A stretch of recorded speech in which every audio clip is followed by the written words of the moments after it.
I, 29F, have been married to my husband, 29M, for a year. I met him 2 years ago at a friend's birthday party and we felt something click almost instantly. We got along really well and soon enough, we were in a serious relationship. My relationship and marriage were as normal as anyone else's with its regular ups and downs except for maybe one thing. My husband still had a BFF from his college days and he was very close to her still. I'll refer to her as Nina, 29F. My husband and Nina have been friends for over 10 years and she was even the best man at our wedding. I didn't have anything against her and maybe I did feel a little insecure in the initial stages of my relationship, but with time, I started relaxing around Nina as well because when I asked my husband about her, he reassured me that they'd always been friends and would never ever be anything more than that. Nina was a little weird, in my personal opinion. I think the Gen Z kids nowadays are calling women like her pick-me, so I'd say that that's how she was. She never put me down and I believe that it was out of respect for my husband, but she didn't ever hesitate to talk crap about other women and make fun of them for just doing feminine things. She'd mock other women we knew for liking makeup, not watching sports and not drinking beer, etc. I didn't like that side of her, but I'm not a very confrontational person, so I didn't say anything to her either, and as long as my husband wasn't joining in on that, I was fine with it. Recently, Nina had a really bad breakup. She'd been dating this guy she met at work and they'd been together for a little over a year. Nina was crazy about this guy and my husband had told me that she might even want to marry this boyfriend of hers. I was actually kind of relieved because he told me that most of her relationships before this were pretty short-lived, and it used to make me worry that maybe Nina had a thing for my husband, but if she was planning to marry this guy then that probably wasn't the case. 1.5 weeks ago, though, she showed up at our house in a really bad state and I was really alarmed because she looked totally out of sorts and was actually sobbing. Later on, after my husband and I comforted her and calmed her down, we found out that her boyfriend had just dumped her right before she was about to ask him to marry her because he'd gone through her texts a few minutes before when she was in the shower and he'd found a dating app on it. He was naturally livid about that and accused her of cheating, but she insisted that the app was there just because she got bored sometimes and would treat it like a game for matches but wouldn't actually speak to anyone or initiate anything. But he didn't like her explanation and left her anyway. Personally, I think her excuse was just ridiculous. If she was really that bored then she should have downloaded some actual games on her phone instead of a dating app. I don't know anyone who does that and I don't think her boyfriend was wrong. But my husband was consoling her and telling her that it wasn't her fault and that he'd help her get him back if that's what she wanted. My husband let her stay over that night on the couch and even watched over her because he said that he'd never seen her like this and he wanted to make sure that she was alright. He told me that I could sleep in the bedroom, but I decided to sleep on the pull-out couch with him because I felt uneasy leaving them alone in the living room. So we all ended up sleeping in the living room, my husband and I on the pull-out couch and Nina on the other couch. The next morning, she was supposed to leave but she stayed on because she said she felt too weak to go back home alone and my husband requested me to let her stay, so I agreed. I didn't want to, but I didn't know how to ask her to leave when my husband was trying to convince me otherwise, and like I said, I'm just a total pushover when it comes to my loved ones, and so I let her stay. For the next couple of days, it was all about Nina. My husband was attending to every need of hers and waiting on her constantly as if she were a sick little girl and not just another 30-year-old going through a breakup. It was weird for me and on several occasions, I wanted so badly to say something against it, but my husband kept talking about how poor Nina was going through something so bad and how her boyfriend didn't even deserve her, but they were still trying to get him back. I wasn't feeling particularly sympathetic towards the woman who'd basically just taken over my home, my husband, and my life, so I wouldn't say much and would just let him talk whenever Nina wasn't around. My husband had started distancing himself from me after Nina showed up and it just became all about her after a while. She was all he talked about, it was always just poor Nina this and poor Nina that, and that was all he talked about. I started getting really annoyed after a while and was almost about to sit him down and talk to him about how this living situation wasn't working anymore and Nina needed to go home. A few days ago, I came back home to find that my husband had come back before me, and it was kind of surprising because he usually tells me when he comes back home early. Even after Nina's arrival, we'd all been going to work as usual and the first one to come back was usually me. I unlocked the door and headed in, but the living room was empty, so I went towards the bedroom and found the door slightly ajar, and when I peeked in, I saw my husband sitting on the bed with Nina. They were talking and Nina was fiddling with her phone while sulking, as usual. I wanted to barge in and let them know I was back home because they clearly hadn't heard me enter, but it was too tempting to listen to what they were talking about when I was not around, so I remained outside and decided to eavesdrop on their conversation. My husband was telling Nina that this was bound to happen at some point and that she deserved better, so my guess was that Nina's ex had finally told her to stop contacting him or something similar. Then Nina started whining once more about how this was all so unfair and that he was being too hard on her for no reason apart from the fact that she just downloaded a dating app to mess around with. Then, she said that she wished she'd never dated him in the first place, but she was just so desperate to get married, at her age, that she was ready to settle for anyone at this point. My husband told her that she was being ridiculous and that she deserved better, to which Nina said something that made my stomach drop. She actually started flirting with my husband and told him that she wished she'd married him instead, but now, she'd missed her chance and it was too late for them now. I expected my husband to say something to dismiss that or to tell her to stop, at the very least. I didn't expect him to say what he said next. He told Nina that even he occasionally found himself wishing that he'd married her instead of me, and of late, he'd been wondering how different life would have been if that had been the case. As if that wasn't hard enough for me to hear, he even added more to that and told her that after Nina had started living with us, he'd sometimes imagine her to be his wife instead, and the two of them started giggling. I was disgusted and immediately made up my mind to leave. I'd heard enough and I didn't need to hear more, so I went back out the door and drove to the nearest hotel, and once I was in the room, I completely broke down. I've been in the hotel since then and have also blocked my husband, all his friends and family, and obviously Nina, too. It's been 3 days since then and I haven't been out of the hotel room since then. Yesterday, my husband texted me from a friend's phone and I'd forgotten to block that particular friend of mine, so I unfortunately received those texts as well. He told me that he knew I'd overheard the conversation he'd been having with Nina because when I left, I'd forgotten to shut the door behind me. He said that he didn't know how much I'd heard, but he wanted to let me know that he'd just been saying all that to make Nina feel better about herself and he still loved me, not her. He also said that Nina had left that day itself after he told her that she couldn't stay anymore if it was making me insecure and that I needed to come back so that we could discuss this. Now I don't know what to think of it because, on one hand, I want to go back to him because I really do love him, but I'm just so tired of being such a pushover and letting people walk all over me. I think that I'm the one who was an idiot and that's why this even happened. If I'd put my foot down and made my husband tell Nina to leave earlier, then I wouldn't be in this situation at all, so I don't know what to think right now. I can't talk to any of my friends or family about this because I feel like I was a total fool here and let my husband treat me like a second option, and I don't feel like explaining the situation to them either because it's just so pathetic. I was an idiot and my husband was, well, there's just no way I can justify what he did. He really had no need to say what he did to Nina. So what if I refuse to go back to him? Update 1. I told him today that I'm not coming back and will be filing for divorce soon. I unblocked him and texted him back on his own number. He called me as soon as I sent that text and he sounded very upset on the phone.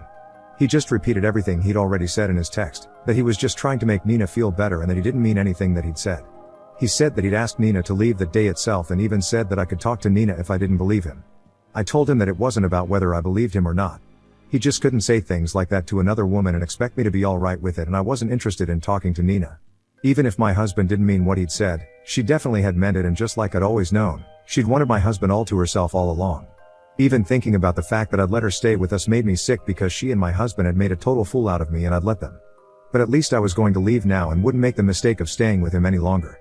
After that phone call, I blocked him again and decided to tell my friends and family that I was leaving him because it had been almost a week and none of them knew what I'd been up to. I'd even been working remotely because I was so depressed. But I was finally feeling better and I wanted to rip the band-aid off today itself. I'm finally feeling relieved now and I think I made the right choice. I've been a fool to ever believe that Nina and my husband wouldn't take advantage of my kindness and the fact that I never questioned their relationship, never tried to ruin their friendship, never stood in the way, and tried to help Nina through her breakup. I'm not ready to be a fool anymore. This is where it ends. Update 2. Hey, everyone. Thanks to everyone who's been nice and non-judgmental. I really needed that because this is all really difficult for me anyway. I spoke to a lawyer today, a friend of my dad's, and he reassured me that he'll help me to the best of his abilities. We're going to file for divorce in a few days. I also decided that I wanted to go back home today to collect my things because I'd left in a rush and hadn't taken anything apart from my work laptop and my car with me. I bought some clothes from a nearby store, but I obviously can't live in the hotel forever and need more clothes and toiletries if I want to move out. So I went back home today at a time when I thought my husband wouldn't be at home, a little after 1 p.m. Unfortunately, his car was parked in the driveway and so was Nina's, and seeing that, I left. Clearly, he'd been lying to me about Nina having left. Or maybe she had left that day, but once I told my husband that my decision to leave was final, she'd moved back in with him. I felt awful when I saw her car there, but I'm trying not to let these things get to me anymore because that'll just make it harder for me to keep it together. I can't afford to break down mentally when I'm already going to have to prepare for a divorce and have to rejoin work in a day or two. I've spoken to a friend of mine and she's been kind enough to let me live at her place for a few days while I look for a new apartment or house for myself. Everyone's been really helpful and I'm really lucky to have such wonderful and supportive friends and family because I don't think I'd be able to get through this otherwise. Update 3. Hey. I haven't been able to update as often because I was really caught up with work and I also moved into a new apartment yesterday, so I've had my plate full for a while. I filed for divorce almost a week ago and my husband was served 3 days back. He was not happy about it. I know because the day before yesterday, I went back to the house so I could collect all my things once and for all. I'm not taking any of the furniture yet because the apartment I'm renting is pre-furnished, so I don't need it as such. He was furious when I showed up at the house and he was trying to talk to me, but I just ignored him and didn't engage in any conversation. I told him that I'd just come back to take my things and I'd be done in an hour or so. I'd also brought along my friend to help, the friend I'd been living with previously, so that I wouldn't have to deal with him on my own. He tried to talk to me initially, but when that failed, He stopped trying and I thought that he'd given up and felt relieved, but within half an hour, Nina had also shown up.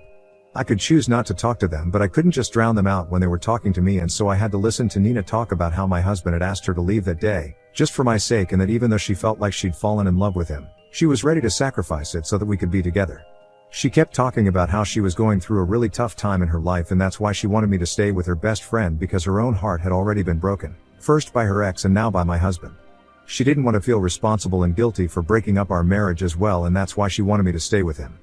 I don't know how I managed not to fly off the handle when she was saying those things, and even my friend looked scandalized because of how ridiculous those two were being. It was beyond selfish of them, but I'd learned that thinking about other people and their feelings was definitely not their strong suit. I just didn't have anything to say to them anymore, because I don't think anything sensible can even penetrate those thick skulls of theirs, and I'm not interested in wasting my breath. If they can think of themselves as the victims even in situations like this, then, really there's nothing that I can say or do to change their minds. So anyway, I guess that was the last time that we met without lawyers and informally. I'm out of there for good. Update 4. Hello, folks. It's been almost 2 weeks since I filed for divorce, and my husband finally responded a couple of days back. My husband, surprisingly, decided not to contest it. I had mixed feelings about that, because the way he was acting the last time we met actually made me think that he wanted me back, but I guess not. I'm obviously a little surprised by this, but I'm also relieved that he isn't contesting it, because that would just lead to more complications.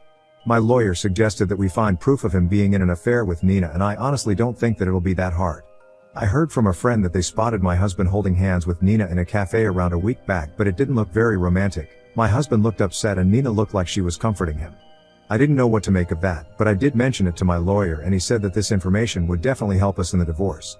On one hand, I obviously feel really upset that my husband is spending so much of his time with Nina, because that just reinforces what I already knew, that he'd only ever had eyes for her and never me. He'd not only wasted his own time, but he'd also wasted my time and Nina's as well, because he couldn't get his feelings in order. I don't know what to think anymore, and emotionally I've just been numb. I've only been going to work and coming back like a robot, because I just feel so empty and awful all the time. All the anger, sadness, betrayal, and pain I was feeling has been replaced by this emptiness, because I just don't know what I did to deserve this. Maybe I was stupid enough to believe that my husband being so close with Nina would never cause any problems in our marriage, and even tried to be that woman's friend, but I don't think even that warrants something like this. Yeah, I was dumb, but this is just crazy. I've been trying to put on a brave face, but I'm just exhausted and don't know how long I can keep this up, honestly. I feel like I rushed into this whole relationship and marriage with my husband just because I didn't want to lose him, because he was one of the rare people that I actually connected with. I didn't think that this would ever backfire so badly, but here we are. At this point I don't care what happens in the divorce or the settlement. I just want to be out of this and don't want anything more to do with my husband. I want this nightmarish relationship to come to an end, and I want people to never talk to me about him ever again. Or about Nina either. I just want to be done with this, no matter what it takes. Update 5. So, it's been 2 days since the last update, and I've been at my wit's end on what to do or how to prove that my husband and Nina were involved in an emotional affair. I was also feeling really low, knowing that even if I did somehow manage to prove that, it would be me who would feel like crap about whatever I would find.